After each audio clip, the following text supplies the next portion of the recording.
Olá pessoal, olá para vestibulando. Eu sou o professor Paulo e hoje estaremos trabalhando com assuntos importantíssimos dentro da química.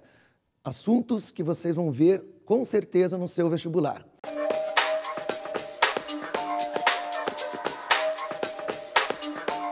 Pontifícia Universidade Católica do Paraná, a PUC, no ano de 2006.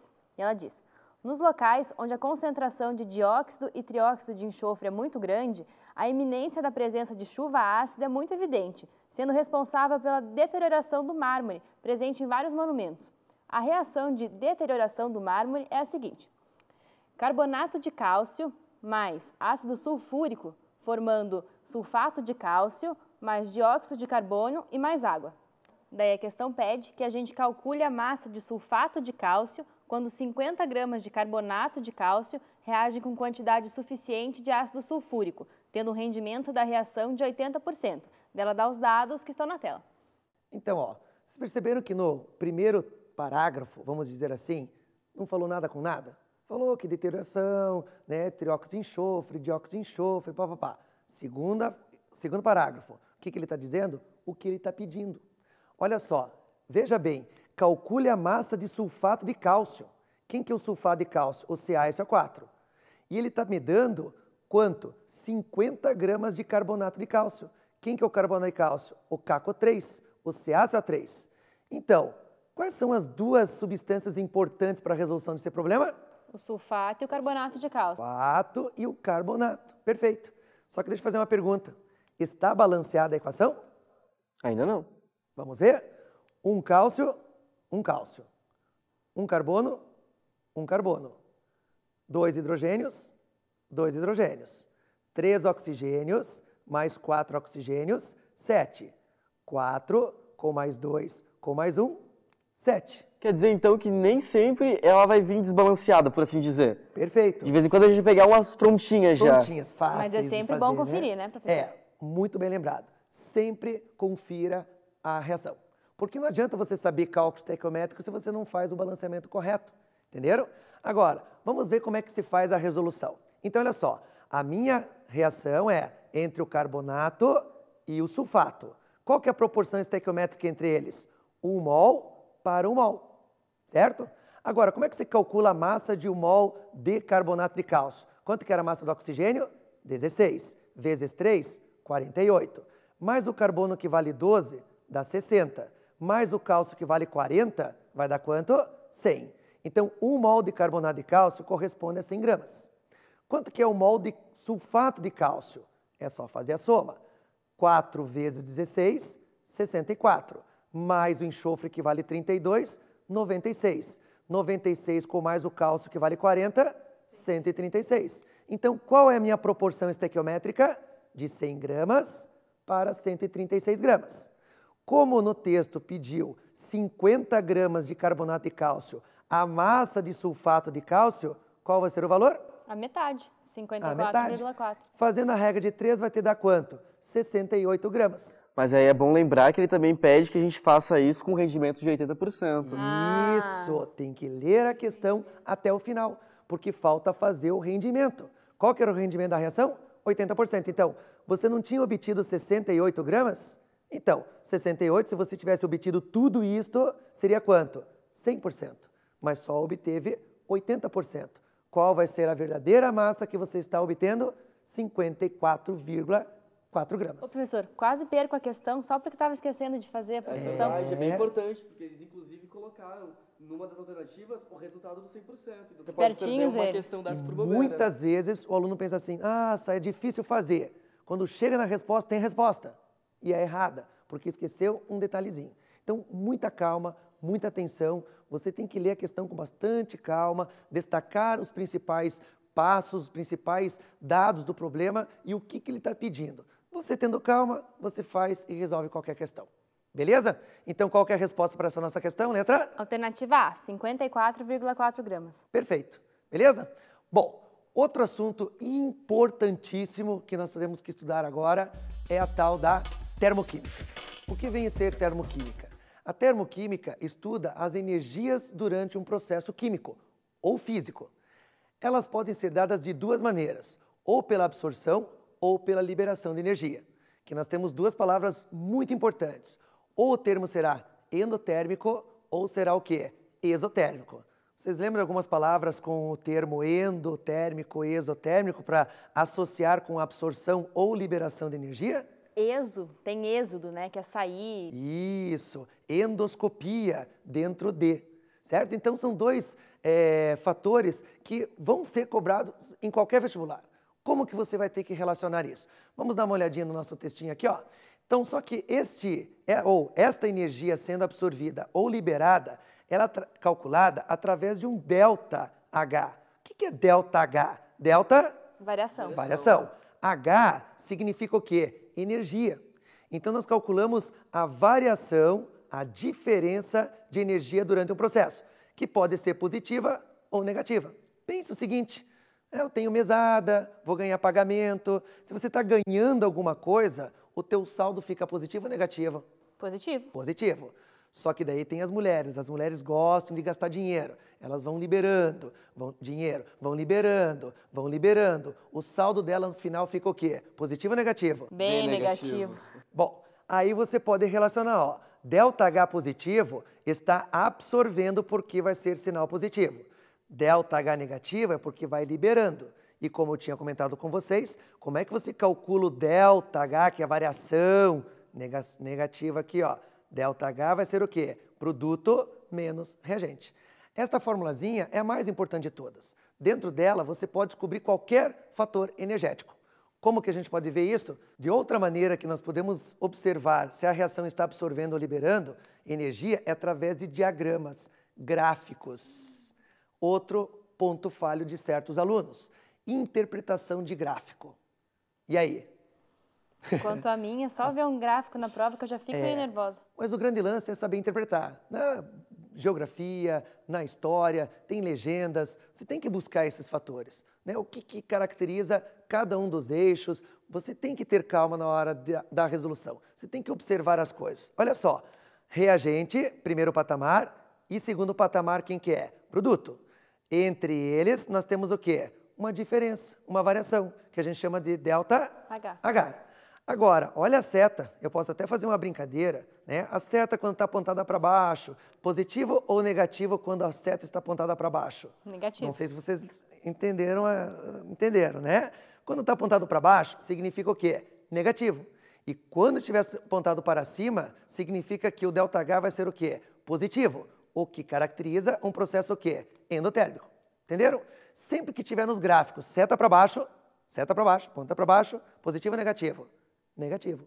E sempre que tiver apontado para cima, certo? Vai ser o quê? Positivo. Sempre. Ok?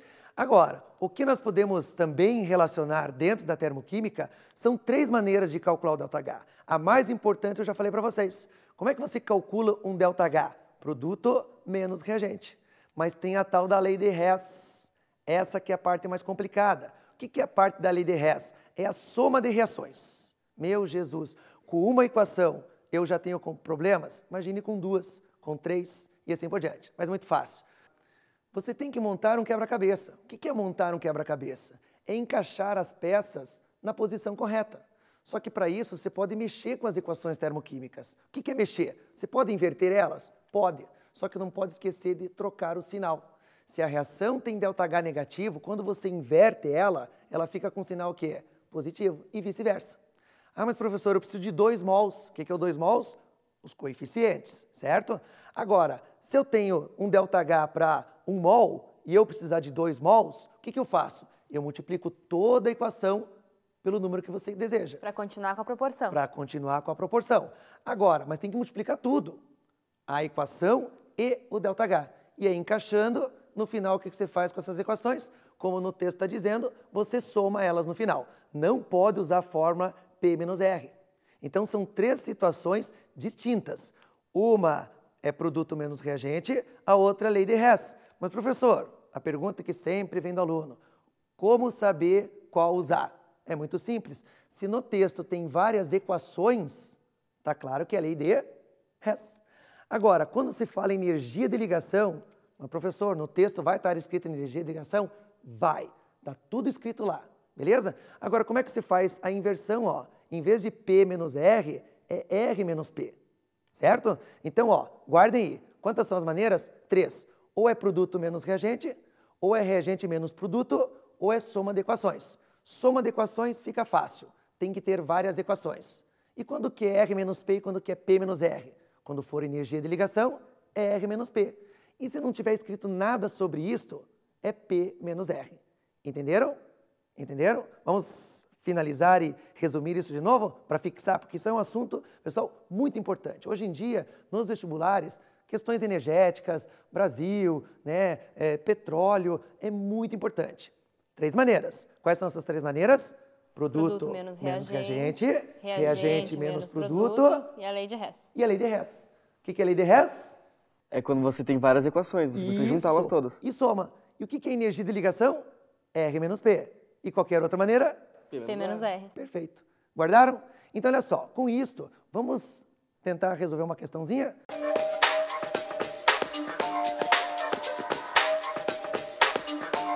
As reações que envolvem os óxidos de nitrogênio são muito estudadas, porque esses compostos são produtos ou subprodutos das reações que ocorrem nos motores à explosão. Se a reação a seguir ocorrer em um recipiente fechado, uma situação de equilíbrio químico é estabelecida. E aí você vê a reação na tela. Isso. A reaçãozinha é 2N2O5 formando 4NO2 mais O2, cujo ΔH é 55. Mas, se o ΔH é positivo, quer dizer que é uma reação o quê? Endotérmica. Endotérmica. Beleza? Sim. Então, com relação a esse equilíbrio, é correto afirmar. Alternativa 1. A constante de equilíbrio Kc é dada pela relação. Falso, falso. Como é que você calcula a constante de equilíbrio? É a concentração do produto elevada a seu respectivo o quê? Expoente, coeficiente. Olha ali, ó, a constante. O 4 está embaixo. O 4 teria que estar aonde? Em cima. Então, aqui você já mata essa alternativa. Portanto, alternativa 01, o quê? Falsa. Falsa. É uma somatória. A gente tem que analisar todas. Isso. 02. Se O2 for retirado do meio reacional, a quantidade de NO2 vai diminuir. Bom, vamos analisar. O que eu acabei de falar? Se você retirar O2, se você está retirando, a concentração dele está o quê? Diminuindo. Se você diminui a concentração de um lado, para que lado você desloca o equilíbrio? Para o mesmo lado. Quem que é o lado do oxigênio? Não é o dos produtos? Sim. Então, se você retira do produto, aumenta desloca para o produto. O que ele está falando? Que a quantidade de NO2 diminui. Quem que é o NO2? Não é produto? É. Se você está deslocando para ele, qual é a palavra mágica? Aumenta. Então, se você está deslocando para este lado, o que acontece com a quantidade de NO2? Aumenta. Portanto, alternativa 02. Falso também. Alternativa 04.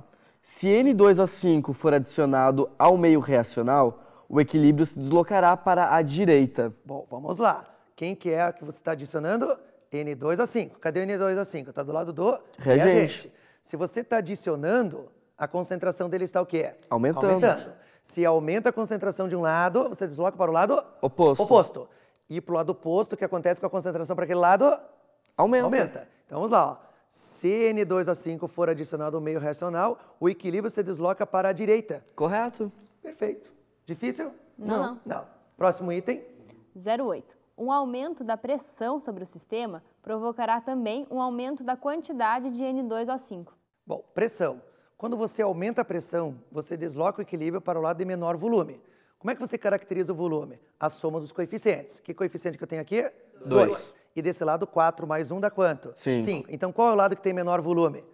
O do reagente. 2A5, que é o reagente.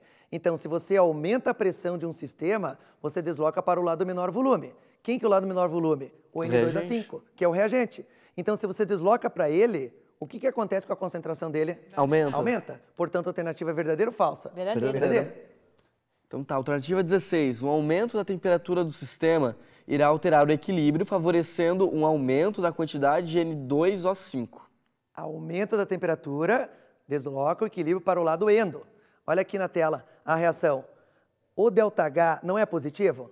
É. Então, essa seta de equilíbrio que está indicando e apontando para o ΔH positivo, essa seta de cima, que é o sentido direto, ela é o quê? Endotérmica. Se nesse sentido ela é endo, no sentido contrário ela vai ser o quê?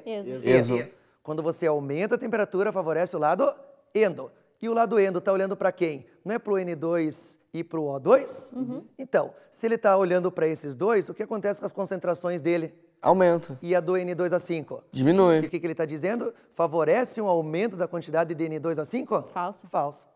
A última, alternativa 32. Um aumento da temperatura irá acarretar um aumento no valor de Kc. Opa, eu não falei para vocês que o único fator que altera uma constante chama-se temperatura? Sim. Então, estou alterando a temperatura? Sim. Vai ter alteração da constante? Vai. Agora, acabamos de ver no item anterior. Se você aumenta a temperatura para uma reação endo, você favorece o lado endo. Você está favorecendo o lado dos produtos. Então, se a concentração dos produtos está aumentando, o que acontece com a concentração dos reagentes? Diminui. Diminui. Agora, se você jogar na constante de equilíbrio, né, produto sobre reagente, se você está aumentando em cima e está diminuindo embaixo, a constante vai o quê? Aumentar. Portanto, a alternativa é verdadeira ou falsa? Verdadeiro. Verdadeiro. Então, o resultado da nossa somatória estão certas a 4, a 8 e a 32. Qual que é o resultado, Alex? 44. Acho que ia pegar, hein? Somou rápido essa, hein? Beleza? Bom, outro assunto bem importante também é a tal da eletroquímica. Como que você caracteriza o processo da eletroquímica? A eletroquímica está direto no seu dia a dia. O MP3, uma bateria, né, bateria de automóvel, tudo isso envolve a parte da eletroquímica, que gera energia ou consome energia. Nós temos dois assuntos, ou é pilha ou é eletrólise, beleza? O assunto que nós vamos abordar hoje, que é o mais comum de todos os vestibulares, é a parte de pilha. Pilha, todo mundo já viu uma pilha, né? Mas não viu o interior dela. O que tem dentro de uma pilha? Dois polos, o polo positivo e o polo negativo. O que acontece numa pilha quando você coloca no seu aparelho celular, no seu MP3 e algo afim assim? O que acontece? Ele não funciona? Sim. Funciona, porque a pilha está o quê? Gerando energia. Beleza? Então são processos importantíssimos que nós vamos ter que estar analisando na seguinte expressão. A pilha, como você pode ver no esquema, ela é formada por dois polos. Só que dentro da pilha nós temos que ter reações de oxirredução. Alguém lembra o que é uma reação de oxirredução? É muito simples. Guardem pelas letras. Redução recebe elétrons, ok? Já na oxidação, vai perder os elétrons. Então, redução recebe elétrons, oxidação perde elétrons. Tudo bem? E daí já vimos, em certas ocasiões, que quando perde, quando recebe, adquire carga, positiva ou negativa. Beleza? Só que nós temos um problema. Alguém sabe alguma palavra sinônima à oxidação? Corrosão? Lembra de alguma coisa? Não. Ferrugem? Ferrugem. O que acontece quando você coloca um ferro exposto ao ar? Ele não enferruja? Ferrugem. Ele corrói? Sim. Por quê? Porque ele sofre Oxidação. oxidação. Perfeito. Então, palavras que vocês vão ter que associar. Oxidação igual a corrosão. E o que acontece com uma corrosão? A massa aumenta ou a massa diminui? A massa diminui. Beleza? Bom, aí você pode ver um esquema de uma pilha. A parte interna dela, como é que funciona? O polo negativo e o polo positivo. Por que tem essa palavra aqui em cima, Alex? Pipoca. Olha, eu estava olhando, pipoca. tentando entender. Pipoca, olha só. Existem nomes a esses polos. Quais são os nomes? Ou é cátodo ou é ânodo. Para que serve a palavra pipoca? Para indicar o nome correto do polo. O que significa pipoca? Pi vem do quê? De pilha. O pó significa o quê? O positivo. E o K significa o quê? O cátodo. Olha, que interessante. Gostaram, né? Então, numa pilha, o polo positivo é o cátodo. Perfeito. Muito bom. Muito bem. Se o polo positivo é o cátodo, o polo negativo vai ser quem? Só pode ser o ânodo. Só pode ser o ânodo. Simples, não? E outro macetinho muito bacana, ó. Que letra começa o cátodo? C. Com C. Vogal ou consoante? Consoante? E redução? Consoante também. Então, sempre vogal com vogal e consoante com consoante, porque olha o ânodo. O ânodo começa com vogal e oxidação também começa com vogal. Então, é vogal com vogal e consoante com consoante. E o que vocês haviam me falado sobre o termo oxidação? Não é corrosão? Sim. E corrosão, a massa aumenta ou a massa diminui? Diminui. Então, no polo negativo, que é o ânodo, que sofre oxidação, o que acontece com a massa? Ela diminui. Já no polo positivo, vai ser o cátodo, redução, e vai ter o quê? Um aumento de massa. Só que como é que aumenta e diminui essa massa? Do além? Não. você tem íons em solução. Então, o que acontece com esses íons? Para que a massa corroa, a placa tem que sair, que é um eletrodo, o polo, ele tem que sair da massa da placa e ir para onde? Para a solução. Consequentemente, o que acontece com a concentração de íons aqui? Ele aumenta. Já onde que vai haver um aumento de massa, os íons vão ter que sair da solução e se depositar na placa. Beleza? Esse é o conceito básico da pilha. Uma corrói, outra aumenta. Um aumenta de massa, outra diminui de massa. Um aumenta de concentração de íons, outra diminui de íons. Agora, o mais importante, o fluxo de elétrons. Porque não é uma reação de oxirredução? É. O que é oxirredução? É transferência. Quem que perde elétrons? Quem sofre oxidação. Então, o fluxo de elétrons só pode ir da onde? Do polo negativo para o polo positivo. Isso ocorre o quê? Espontaneamente. Por isso que pilha é um processo espontâneo. Gera DDP, energia, e é um processo de oxirredução. Beleza? Então, assuntos megamente importantes. Pilha é um deles. Tá? São fatores cotidianos importantes para qualquer questãozinha do seu vestibular. Bom estudo para você, aluno. E bom vestibular. Então é isso, pessoal. Um bom vestibular a todos e até a próxima.